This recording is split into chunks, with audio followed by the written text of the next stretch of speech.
What's poppin' and welcome back to a brand new video. Today is quite an exciting day. We got a lot of new stuff happening. This right here is a termination of the lease of this building that we're in right now, because we'll be moving to a larger, better place in around 2 months. This was the one I showed in a vlog a couple of days ago, so go check that out if you haven't seen it already. What we're gonna do now is we're gonna terminate this one. That's what this paper is for. It says Arbetsbediken blah blah blah. Entered an agreement with this company on the 21st of January 2021, and we're now terminating it. So let's sign that, send it off to them, and then we're gonna be signing the new contract.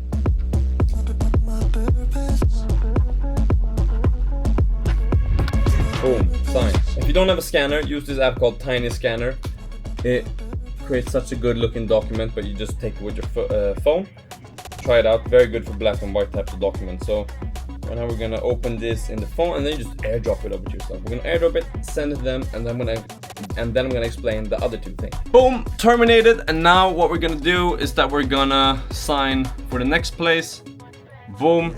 I don't really gonna show you the details, but we're gonna sign the contract. We're upping a little bit in price, but I think we're increasing price by 50%, but we're also increasing space by 50%. And also this is one of those things that they're gonna tear down, so we don't really know when we can get kicked out. That's why it's a little bit scary to stay in here. But yeah, we'll have to do that. If you have any ideas what we should have in the new location, then feel free to let me know. It's exciting times. But also, we have something else that came in today.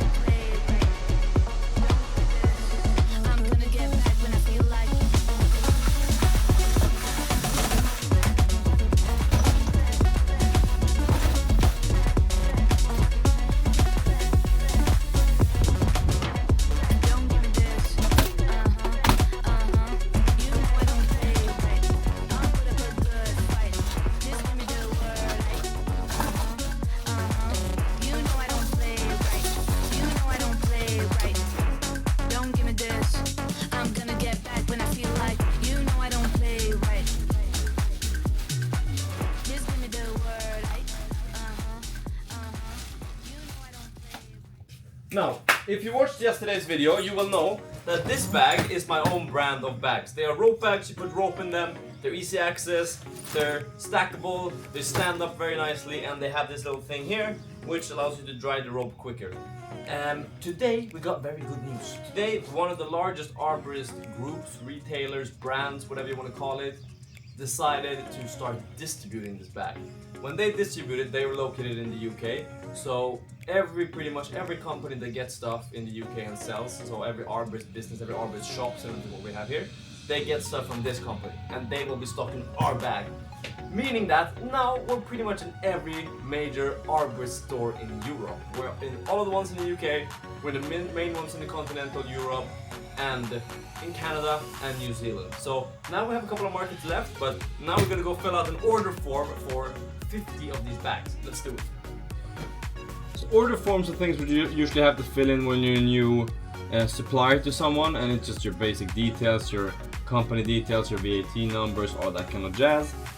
But it's quite good that they have this, because that typically means they're very serious and there's less stuff that's gonna go wrong. So let's fill this out, and then I'm gonna talk to you about another opportunity that we have that's also brand spanking new.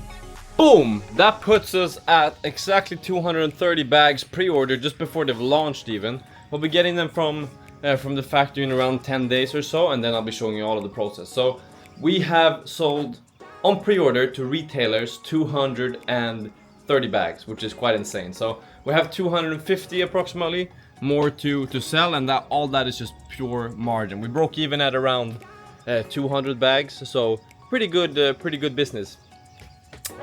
Now this brings me to the second point of what else we're trying to do.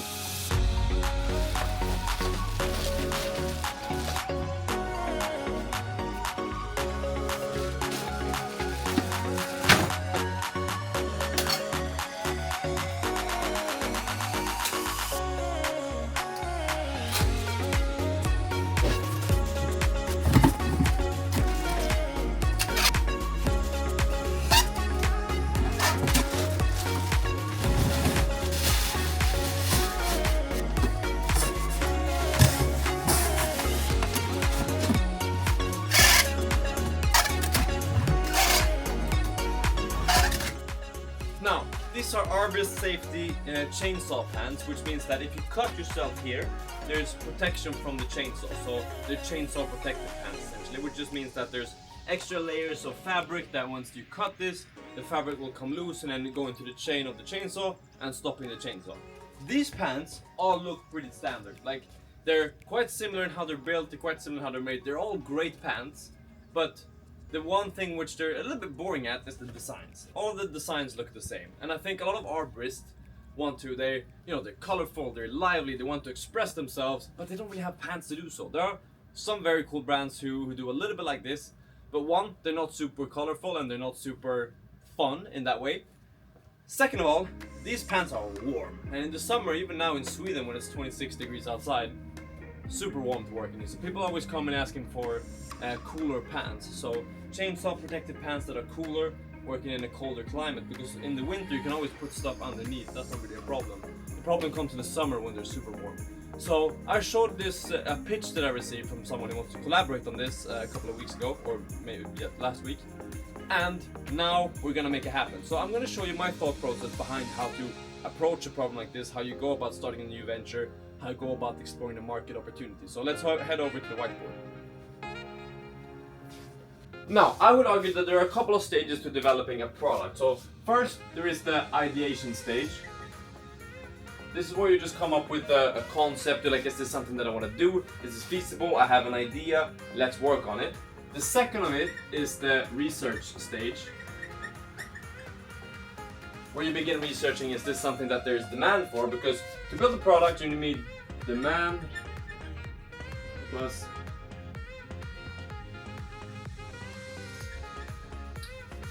okay, so let me explain this. So to some degree, you do need a certain level of demand. You can't be selling sand in the Sahara, for example. There needs to be a market for what you're selling, and that market opportunity needs to be large enough for it to be worth your time to produce and make something like this. Second of all, there needs to be differentiation of some kind. If you hop on the same market and you just do the exact same product in the exact same way as everyone else is doing it, you're not really going to have anything different and it's not going to sell. You can differentiate yourself in a couple of ways. I think that there are two main ways to differentiate yourself, and the two that we're approaching is one, branding. Second of all, product. So obviously, product is pretty simple. You can differentiate yourself by doing a different product, making something that is slightly different from what's out there, making something that's better than what's out there, and that's what we've done with the Palm New rope bag that I showed you at the beginning of this video. Second of all, there's the branding. The branding is a little bit more difficult to differentiate yourself only on, but it's something which you can use as a tool if your product is not that different. Take Stanley Cups for example. They sell regular water bottles like this one. Well, not really bottles, but like mugs. This will do just as good. But just because of the brand image that they've created for themselves, Stanley Cups are, they're seen as premium, they're seen as something people want to buy over other brands. And I think this is then what we're gonna start working on, getting ahead on in order to decide, okay, how can we make a product that's different? And now, for us, that's in two ways. One, that's in heat management, and that's in design. How can we be a little bit bold, and how can we, be a little bit fun in how we design those products, those chainsaw trousers that I just showed you. Then if we go to branding, this is kind of connected to the design. How can we be a little bit more young, a little bit more fun, a little bit in touch with all the arborists, not one of these corporate big companies that have been making these type of clothes for ages, but rather someone new, someone young, who's like hip, who's within these people, we're there at the bottom of the tree shaking their hand, for instance, something that is a little bit more personal in that way. So this is how we can differentiate ourselves. And then in the research stage, you gotta consider, are these opportunities large enough, or is there large enough an opportunity, first of all, from a demand perspective, and also, are we able to differentiate our product or our brand in a way that will be much better than what's currently out there. For example, for chainsaw trousers, I would argue yes. For rope bags, I would argue yes. For water bottles, I would argue that it's a lot more difficult. Same for t-shirts. For t-shirts, I would argue it's a lot more difficult. So many t-shirt brands out there already. So then after that, we get to the research stage, and then we get to the business plan stage, which is currently where we're at. So the business plan stage,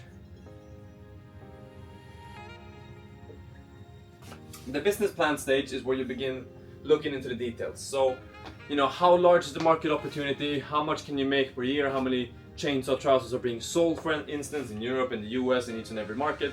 on a yearly basis. What kind of certifications do we need? I know, for example, in chainsaws, you need to be CE marked if you're in Europe. You need to be EN 1825, I think, certified, for instance. There are so many of these things which you need to consider, and you need to go through that list. Can we achieve this? Can we achieve that? And can we do that at a manner where we can bring this product to market at a good price or a decent enough price that someone's demand meets this? Because obviously we've all seen demand curves like that, where as the price increases, demand, which is over here, so over here a lot of demand, over here very high price, and obviously, how does that work then? As the price increases, demand decreases.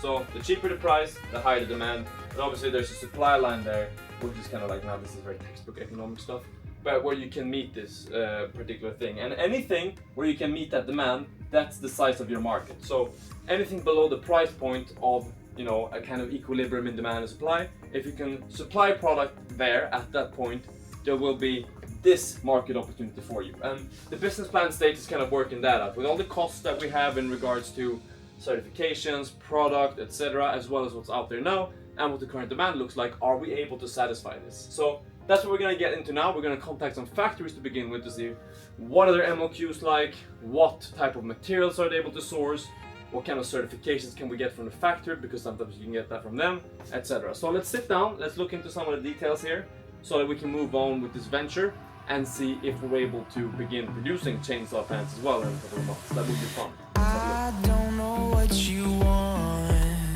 Let's have a bit of fun till I downfall. My love, if you feel like I do right now, don't say you're on the run. Alright, so we've reached out to a couple of factories. They're probably gonna get back on Monday or something like that. Usually they're not fast and no preconceived notions, but a lot of these factories are in Portugal. From my experience, Portugal isn't the fastest country to do business with, so we'll have to figure that out.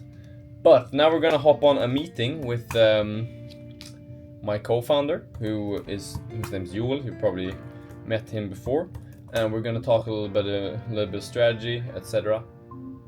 So let's see what he has to say. After that, we actually have another meeting with a guy who might be helping me to develop an app for another project. Let's hop on both of those meetings, and then we're gonna go play some golf on a Friday evening.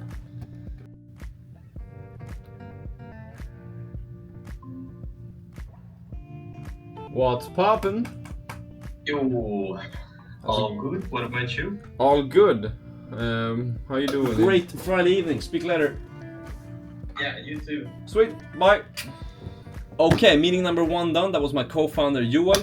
Now we're gonna hop on with another one. It's called Code Corporation in Germany, and what they have is kind of like developers for hire. So I have another project that I may be doing in the future, but I don't really have capacity for it. So I'm looking to hire someone who potentially could help with this, and also maybe in the future for venture pals, it could be good to have someone to hire on a project or hourly or monthly basis, for instance, like a consultant type of thing. So let's see what these people have to say. Yo! How are you? Hello, man. Okay, meeting number 2 done. That was fun. That was a really cool guy. He has a team in Tunisia, and Tunisia has some great tech talent, by the way. Like, it's so underrated how good they are over there. I've worked with a couple of tech people from Tunisia before. Great stuff. But in a little bit regards to how we can collaborate. I don't want something where I can outsource something entirely. I want something where I can kind of like have a team that will be embedded. So people who will be working on something and I can maybe talk to them, check with them, they can give me advice, I can give them advice, that type of vibe. So that's what we're going to be trying to set up, and also it will become relevant for venture pals in the future when we raise money, if we want to hire talent from there. So yeah, that was that. Now we're going to lock up the shop and we're going to go get the golf clubs and we're going to have the course.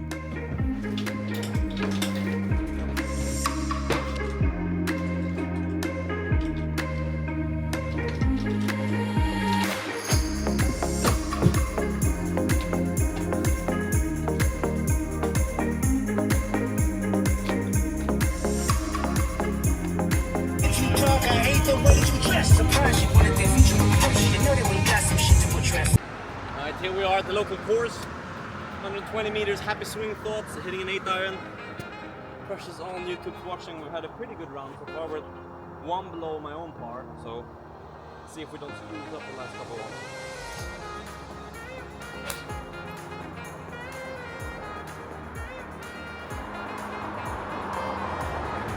it's on the green. We're putting. Let's go.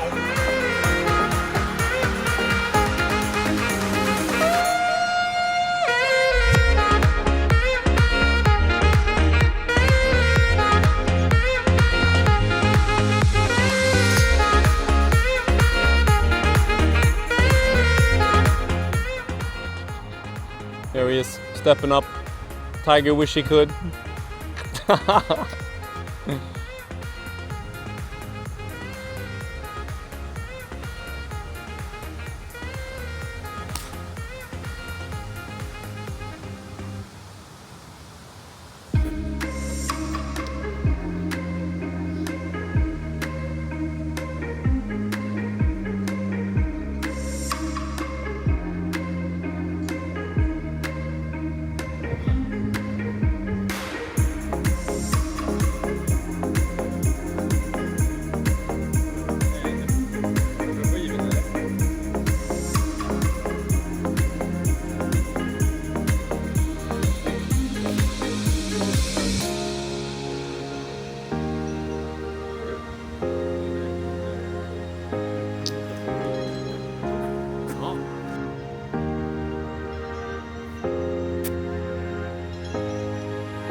Okay, I think we're gonna be ending the vlog there. There's cameras everywhere.